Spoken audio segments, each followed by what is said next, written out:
పెళ్లికి తెల్లవారుజామున బయలుదేరింది ఊరేగింపు. ఎక్కడి నుంచి? కైలాస పర్వతం దగ్గర నుంచి వస్తున్నారు. గవాక్షంలో నిలబడింది మేనకాదేవి నారదుడితో కలిసి. ఒక్కొక్కళ్ళు వస్తున్నారు. అబ్బా వెలిగిపోతున్నాడు, ఆయనేనా మా అల్లుడంది. కాదమ్మా, సూర్యుడు దిక్పాల పిల్ల. ఆ వెనక వస్తున్నాడు ఎవరో బాబాయ్, నల్లగా ఉన్నాడు దున్నపోత మీద. ఆయన ఎవరా?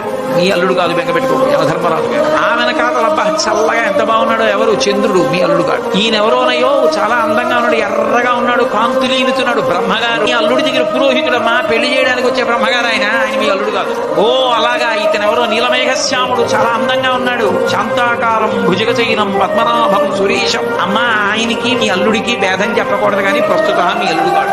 ఆయన వెళ్ళిపోయాడు. ప్రదోష వేళ అయిపోయింది, రాడు. వెడుతూనే ఉంది ఊరేగింపు. వస్తున్నారు మగపెళ్లి వారు. అలా ఆఖరికి ఒక ఆయన వచ్చాడు. చుట్టూ భూత ప్రేత పిశాచాలున్నాయి, ప్రమదగణాలున్నాయి. మధ్యలో దిగంబరంగా తాండవం చేస్తూ వస్తున్నాడు. అడగలేదు మేనకాదేవి ఆయన అల్లుడా అని. నారదుడే చెప్పాడు, ఆయనే మీ అల్లుడమ్మా అని మెట్లు దిగి వెళ్ళిపోయాడు.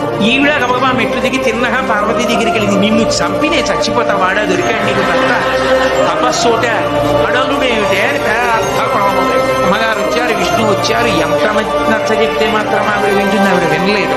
ప్రపంచంలో తన కన్యాదానానికి తను త్రికరణ శుద్ధి లేకుండా చేసి తన పెళ్లి తానే పాటు చేసుకుని తలవంపులు తెచ్చుకుని అవమానాలు పడి పెళ్లి చేసుకుని లోకాలకి తపోభూములు నిలిపినటువంటి ఉదారుడు పరమశివుడు ఒక్కడే.